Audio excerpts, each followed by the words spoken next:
विक्रम बेताल की कहानियां। राजा विक्रमादित्य और साधु। बहुत समय पहले की बात है। विक्रमादित्य नामक राजा उज्जैन पर शासन करते थे। वे अपने समय के सभी शासकों में बहुत लोकप्रिय और निडर थे। एक दिन जब वे दरबार का काम देख रहे थे तो एक साधु उनके पास आया। उसने उन्हें एक फल दिया। राजा के अनुसार वो फल उन्हें दरबार में भेंट किया गया था, इसलिए उस पर सारी प्रजा का अधिकार था। उन्होंने खजांची से कहा कि उस फल को लेप लगाकर सावधानी से रख दिया जाए। अगले दिन साधु फिर दरबार में आया और उसने राजा विक्रमादित्य को एक अन्य फल भेंट किया। इस तरह साधु बारंबार राजा के पास आने लगा। वो हर बार राजा को एक फल भेंट में देता और वापस चला जाता। साधु राजा से किसी भी तरह की कोई बात नहीं करता था। एक दिन साधु ने दरबार में आकर राजा से कहा, हे राजन, वे सारे फल कहां हैं जो मैंने आपको दिए थे? राजा उस जगह पर ले गए जहां वे सारे फल रखे गए थे। साधु ने राजा से कहा कि वो उनमें से एक फल काटे। जब राजा ने फल काटा तो वो हैरान रह गया। उस फल के भीतर एक रत्न छिपा था, यानी हर फल में एक रत्न था। साधु ने मुस्कुराकर कहा, राजन, मैं आपको और भी ऐसे रत्न दे सकता हूं। आपकी राजधानी और प्रजा संपन्न हो जाएगी, लेकिन आपको भी मेरे लिए कुछ करना होगा। राजा ने एक पल सोचा और बोले, मैं आपके लिए क्या कर सकता हूं? साधु ने कहा, राजन, टनकपुर के जंगल में पीपल का एक पेड़ है जिस पर एक शव उल्टा लटका हुआ है। आपको वो शव लाकर मुझे देना होगा। ये सुनकर राजा आश्चर्य में पड़ गए। उन्होंने पूछा, वो किसकी लाश है? आप वो लाश लेकर क्या करेंगे, या उससे मेरी प्रजा का भला कैसे हो सकता है? ये मेरी समझ में नहीं आ रहा है। साधु ने राजा विक्रमादित्य को बताया कि उस लाश में बेताल नामक एक भूत रहता है। राजा ने कहा, अपनी प्रजा के कल्याण के लिए मैं वो शव लाकर तुम्हें अवश्य दूंगा। साधु ने कहा, आप अगली अमावस्या को इस काम के लिए निकल सकते हैं। मैं अपने आश्रम में आपका इंतजार करूंगा। इस तरह अगली अमावस्या की रात राजा विक्रमादित्य टनकपुर के जंगल की ओर गए। कई घंटों की खोज के बाद उन्हें पीपल का वो पेड़ दिखाई दिया। उन्होंने लाश को खींचकर नीचे उतारा, उसे अपने कंधों पर रखा और साधु के आश्रम की ओर चल दिए। यदि राजा की जगह कोई दूसरा होता तो उसे डर लगता, लेकिन वे तो निडर होकर आगे बढ़ते जा रहे थे। वे बहुत वीर थे। जब भी प्रजा की भलाई का कोई काम होता तो वे कभी पीछे नहीं हटते थे। उनकी इसी खूबी के कारण प्रजा उन्हें बहुत चाहती थी। जब राजा विक्रमादित्य थोड़ी दूर पहुंच गए तो उन्हें एक आवाज सुनाई दी। लाश में रहने वाला बेताल भूत उनसे बातें कर रहा था। तुम कौन हो और मुझे कहां ले जा रहे हो? राजा ने बताया, मैं उज्जैन का राजा विक्रमादित्य हूं। मैं तुम्हें अपने साथ ले जाने आया हूं। बेताल ने उससे पूछा, तुम क्यों ले जाना चाहते हो? तुम्हें मेरे बारे में किसने बताया? राजा ने जवाब दिया, एक साधु ने मुझे तुम्हारे बारे में बताया है। उसे तुम्हारी जरूरत है, लेकिन तुम कौन हो? बेताल ने कहा, राजा विक्रम, मैं तुम्हारे साथ चलने को तैयार हूं, लेकिन मेरी एक शर्त है। राजा ने कहा कि वो अपनी शर्त बताए। बेताल बोला, मैं समय बिताने के लिए तुम्हें एक कहानी सुनाऊंगा। तुम अपनी मंजिल पर पहुंचने से पहले अपने मुंह से एक भी शब्द नहीं निकालना। अगर तुम रास्ते में बोले तो मैं उड़कर वापस पीपल के पेड़ पर पहुंच जाऊंगा। फिर तुम्हें दोबारा वहां तक वापस जाना होगा और उसी तरह मुझे अपने कंधों पर लाद कर लाना होगा। राजा ने पूछा, तुम मेरे साथ चलने से इनकार नहीं करना?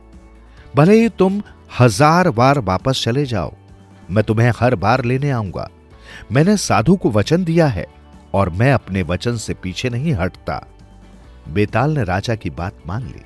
वो बोला, राजन, मैं जानता हूं कि तुम एक न्यायी और प्रजापालक राजा हो। अब तुम मेरी कहानी ध्यान से सुनो। कहानी सुनने के बाद तुम्हें मेरे प्रश्न का उत्तर भी देना होगा। अगर तुमने उत्तर नहीं दिया तो मैं तुम्हारे सिर के टुकड़े टुकड़े कर दूंगा।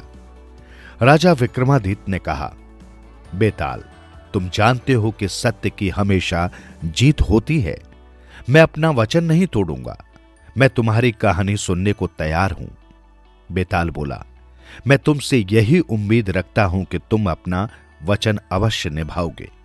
इतना कहकर बेताल अपनी कहानी सुनाने लगा। कहानी कुछ यूं है, राजन।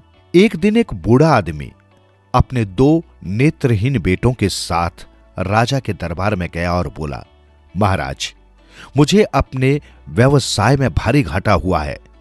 अगर आप मुझे सोने के 1000 सिक्के उधार दे दें तो मैं आपका एहसान मानूंगा। मैं अपने बेटों को आपके पास छोड़ जाता हूं। मेरे बेटे देख नहीं सकते, लेकिन वे बहुत गुणी हैं। मेरा बड़ा बेटा घोड़ों का पारखी है और छोटा बेटा हर तरह के रत्नों की परख कर सकता है। यह सुनकर राजा आश्चर्यचकित रह गया। उसने बूढ़े की बात मान ली और उसे सोने के 1000 सिक्के देकर विदा कर दिया। दिन बीतने लगे। एक दिन दरबार में घोड़ों का एक व्यापारी आया। वो राजा को एक अरबी घोड़ा बेचना चाहता था। राजा ने नेत्रहीन लड़के से घोड़े की परख करने को कहा। उस लड़के ने घोड़े को छूकर परखना शुरू किया। ये देखकर घोड़े के व्यापारी को गुस्सा आ गया। उसने कहा, महाराज, भला एक अंधा लड़का घोड़े की परख कैसे कर सकता है? तभी वो लड़का बोला, महाराज, ये घोड़ा न खरीदें। ये अपने सवार को चोट पहुंचा सकता है। राजा ने एक पल के लिए कुछ सोचा, फिर कहा, एक अच्छे घुड़सवार को इसकी सवारी करने के लिए बुलाओ। ज्यों ही घुड़सवार उस पर बैठने लगा, घोड़े ने उसे पटक दिया। घोड़े का व्यापारी बोला, ये मेरे साथ तो कभी ऐसा बर्ताव नहीं करता। अंधे लड़के ने कहा, दरअसल ये घोड़ा किसी भी ग्वाले को चोट नहीं पहुंचाता। क्या तुम पहले ग्वाले थे? घोड़े का व्यापारी हड़बड़ाकर बोला, तुम्हें कैसे पता चला? अंधे लड़के ने जवाब दिया, वो तो मैंने तुम्हारे घोड़े को सूंघ कर ही जान लिया था। कुछ दिनों बाद एक जौहरी अमूल्य रत्न लेकर दरबार में आया। राजा ने छोटे लड़के को उसकी परख के लिए बुलाया। छोटे लड़के ने रत्न को अपनी हथेलियों में रखकर कई बार मला। फिर वो राजा से बोला, महाराज, ये रत्न अनमोल हैं, परंतु जो भी इसे रखेगा उसके लिए ये अशुभ होगा। ये रत्न इस जौहरी के परिवार में 2 मौतों का कारण बन चुका है। राजा ने जौहरी की ओर देखा तो उसने शर्म से अपनी आंखें झुका ली। ये बात सच थी। जौहरी राजा से माफी मांगने लगा। राजा ने उसे माफ कर दिया और वो अपना सा मुंह लेकर चला गया। राजा दोनों अंधे लड़कों का हुनर देखकर हैरान हो गया। उसने तो कभी सोचा भी नहीं था कि कोई अंधा व्यक्ति इतना समझदार हो सकता है। राजा ने सोचा कि उन दोनों लड़कों को अपना मंत्री बनाया जा सकता है। उसने मन ही मन निश्चय कर लिया कि उनके पिता के आते ही वो दोनों लड़कों को अपने दरबार में रख लेगा। कुछ दिनों बाद बूढ़ा आदमी वापस आया तो राजा ने कहा, मैंने तुम्हारे बेटों की प्रतिभा देख ली है। तुम में क्या गुण है? बूढ़ा आदमी बोला, मैं आपको किसी भी व्यक्ति की असलियत बता सकता हूं। राजा ने पूछा, अच्छा बताओ, मैं कौन हूं? बूढ़ा बोला, आप एक चोर के बेटे हैं। यह सुनकर राजा को गुस्सा आ गया। उसने बूढ़े और उसके दोनों बेटों के सिर को धड़ से अलग करने का आदेश दे दिया। जब कहानी खत्म हुई तो बेताल ने राजा विक्रमादित्य से पूछा, विक्रम, बता, क्या उस राजा का न्याय उचित था? जल्दी बोल, वरना तेरे सिर के टुकड़े टुकड़े हो जाएंगे। राजा विक्रमादित्य ने जवाब दिया, नहीं, यह उचित नहीं था, लेकिन इसमें बूढ़े का भी दोष है। उसे इस बात का एहसास नहीं था कि वो राजा को क्या बताने जा रहा है। उसे बोलने से पहले सोचना चाहिए था। बेताल बोला, राजा विक्रमादित्य, तुम्हारा उत्तर प्रशंसनीय है, लेकिन तू बोला इसलिए मैं वापस जा रहा हूं। इतना कहकर बेताल पीपल के पेड़ की ओर उड़ चला और राजा उसके पीछे दौड़े।